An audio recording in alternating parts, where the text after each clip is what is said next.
Gun ready, sir. Right about face. Fire! Fire. Alright, good job. On handle cartridge, Company. okay? When you hear him say sponge piece, you know it's coming next, right? So when you hear sponge piece, you can start handling the cartridge. Yeah. Okay, so you can bend down. Now, the best practice is Right. just get out. You're down there.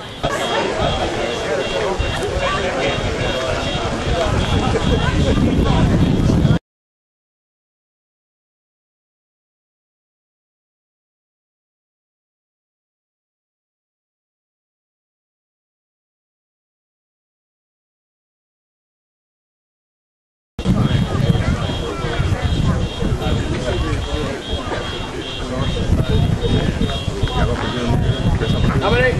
Yeah, those are 2 pounders. Front. Mark. Halt. Order. Fire. Now, the only other little complicated thing that's going to happen On our commemoration ceremony for the reenactment of the 1781 Battle of Petersburg. We'd like to recognize our dignitaries, elected officials, and others that are here today with us. My fellow council members, we have Councilman Ray Coleman. Step forward, please. We have Council Member Howard Myers. We have our House of Delegates representative from the 63rd District, the Honorable Rosalind Dance. We have our colleague from next door, Mr. John Wood from the City of Colonial Heights. We have our garrison commander, Colonel Edge.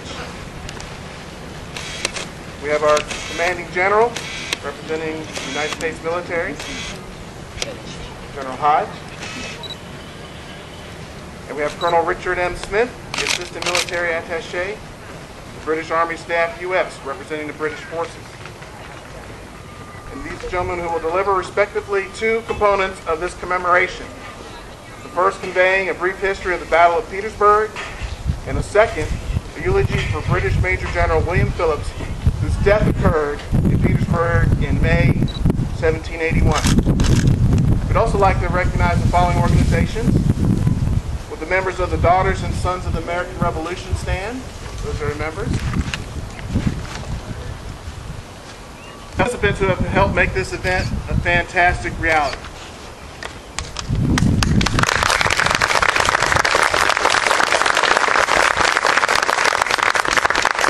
At this time, we'll have Major General James Hodge and Colonel Richard Smith come to the podium for the commendatory ceremony.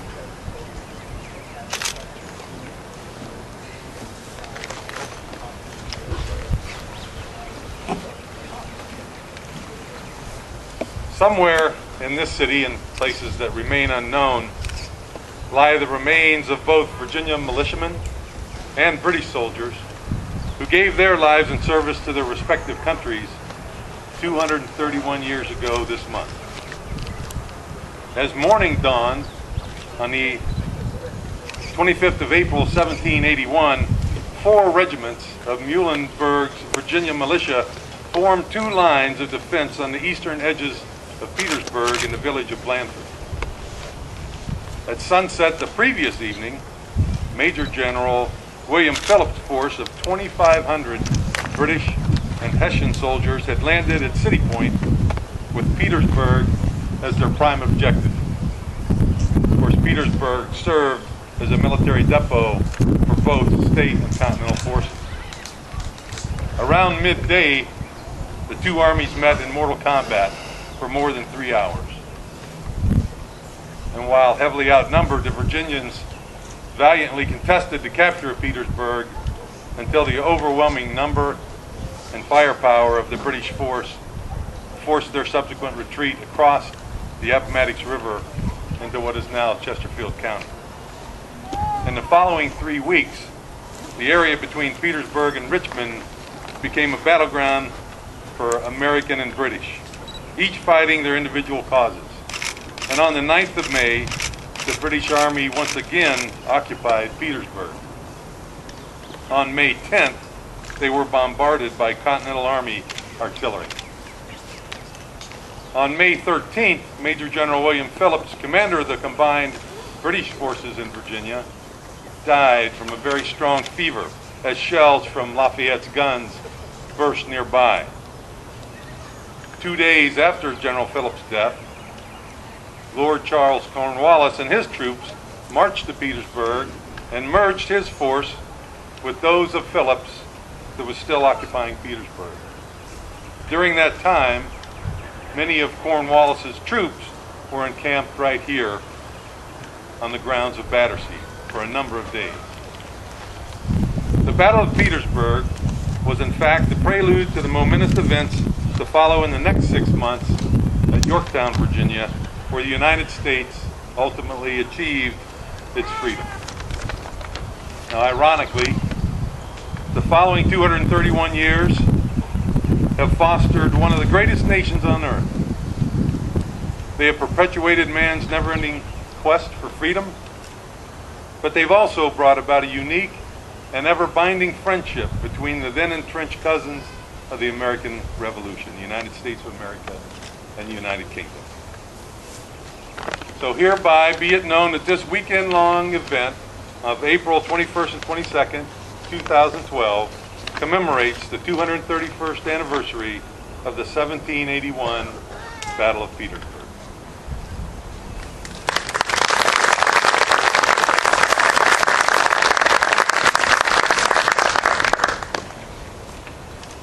A eulogy for Major General William Phillips, late Royal Artillery. Born a commoner without the usual political or family influence, he was the son and grandson of career soldiers, and one of very few British officers of his time who rose to the rank of general by his ability alone. At the age of 16, he entered the military academy at Woolwich. He later joined the Royal Artillery. His service at the Battle of Minden in 1759 led to a reputation as an excellent officer. Following the 7 Years' War, he served as the commander of artillery at Woolwich, outside London, and as Lieutenant Governor of Windsor Castle. He was also elected Member of Parliament. In 1775, when hostilities broke out with the American colonies, Phillips was sent to Canada to command all artillery in that province. Always displaying the greatest courage and leadership, he was subsequently promoted to Major General in 1776 and assigned as Deputy Commander to Lieutenant General Burgoyne's campaign that resulted in disastrous battles and surrender of the British Army at Saratoga in 1777. After Burgoyne was returned to Britain, Phillips inherited command of the Convention Army, which was held near Albemarle Barracks, Charlottesville, Virginia. During his captivity, he and his fellow officers were frequent guests at Monticello, home of Thomas Jefferson, then Governor of Virginia. In 1780, Major General Phillips was exchanged for the American General Benjamin Lincoln and returned to active duty. His first instructions were to support Lieutenant General Lord Cornwallis's operations in North Carolina by destroying the American logistics lines through central Virginia. Phillips successfully accomplished this mission with the same diligence and resourcefulness that characterized his entire 35 years of service. Tragically, 2 weeks following his campaign and victory over the Virginian militia at the Battle of Petersburg, Phillips fell ill with a violent fever and relinquished his command of the troops to his second-in-command. On the 13th of May 1781, Major General William Phillips died at Bolingbroke, the Petersburg home of Mrs. Bolling. Later that night, he was buried by his loyal troops in an unmarked grave somewhere in Blandford churchyard. In 1914, the Francis Bland Randolph chapter of the Daughters of the American Revolution erected a cenotaph to his memory near the south door of Blandford Church. William Phillips was, as Captain Johann Ewald of the German Army described him, an officer worthy of commanding men. He drove everyone zealously to his duty, but he was the most pleasant, unselfish, and courteous man in the world. Thomas Jefferson described him as the proudest man of the proudest nation on earth. Major General William Phillips, 1731-1781. May he rest in peace. World with nothing. And we leave this world with nothing but the certain knowledge of the life hereafter.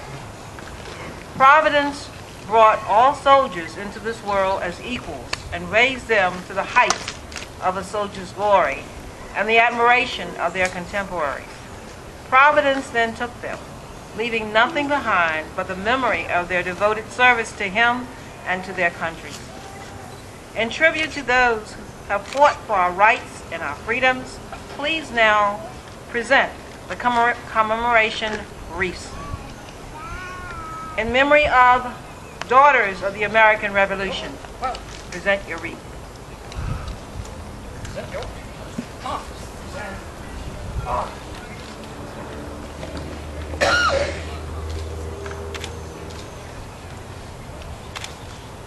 In memory of sons of the American Revolution, present your wreath.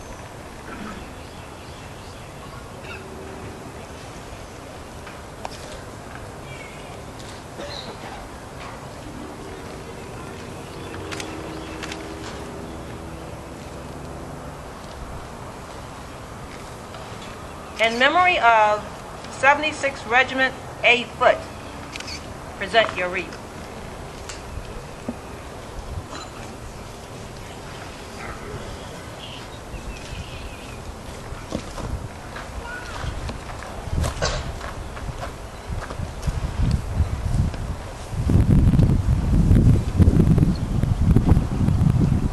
In memory of dames of the British Empire, present your wreath.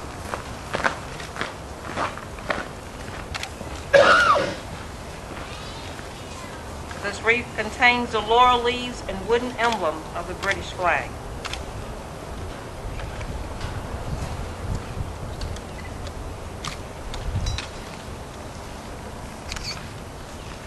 In memory and a tribute to the United States and British troops, present your wreath.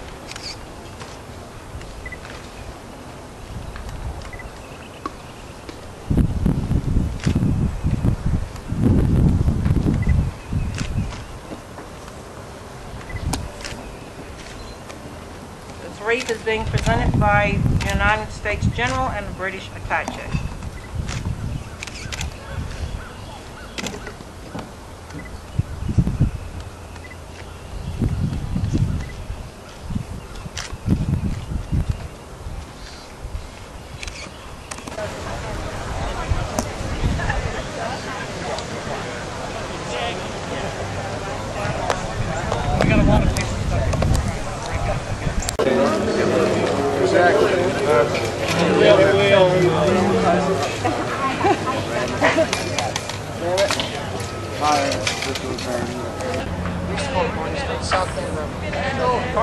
That's why it's overseas.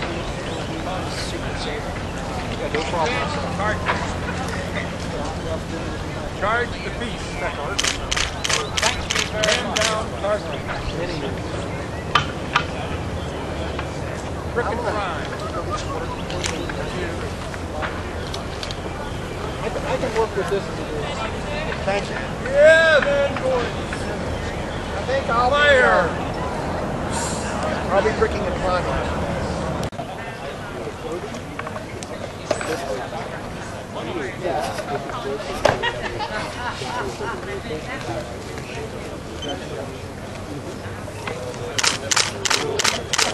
They should.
prime.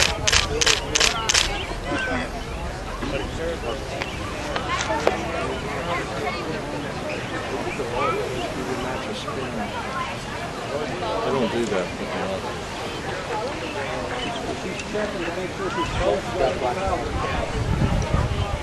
Gun ready, sir! Give! Ladies and gentlemen, you can now give the final order on the count of 3. Does everyone know what the order is now? What the final order is? Come on now, the big fun one. Fire. There you go. Okay, ready? 1, 2, 3. Fire! You gotta rub it over. The hot piece.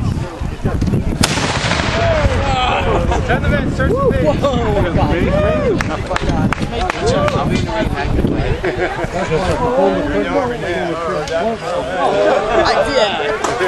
Why the pace? Got a piece.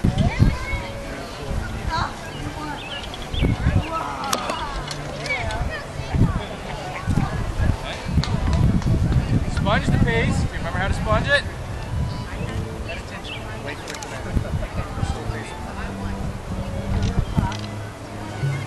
Good. Now flip your, you ready? Cartridge? Advanced cartridge.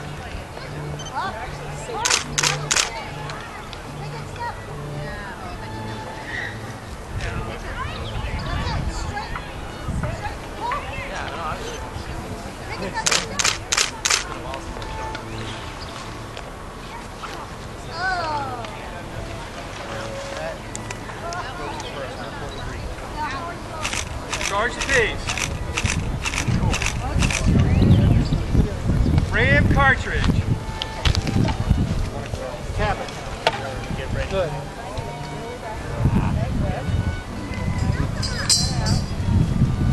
Frickin' prime. Fire in the hole.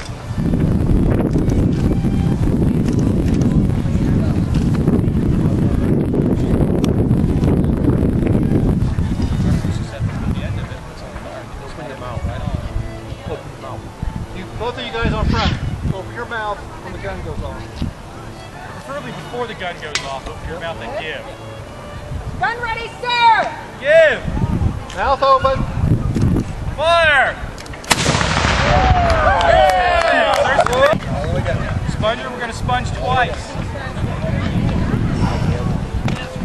I'll be different. They're army guys. Split that out.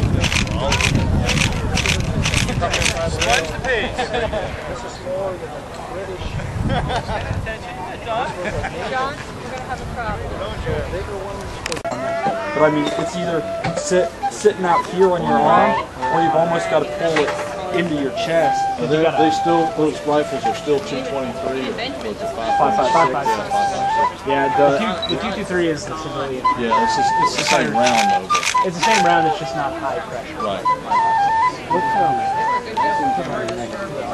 Oh, it's a patch knife. It's a neck knife. When you load this, you know how to load this? The first thing you do, and I don't have my horn and stuff. Anyway, the first thing you do is, it's at half cock right now. But you open the pan, you take your powder horn, pull the plug out, and you pour just a little bit of powder in the pan to prime it. This, alright, this is the lock. This is a cock. That's the flint. Back then they used to call it a steel. This, we call it a frizzen now, but back in the Revolution they called it a steel. So when you see this is the touch hole in the breech of the barrel. Alright, so anyway, you prime it, you pour just a little bit of powder in the pan, and you close.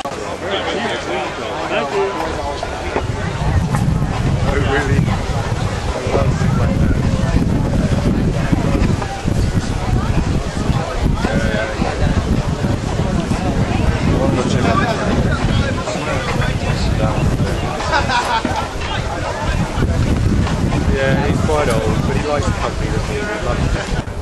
When the British have gone into the other side of the field,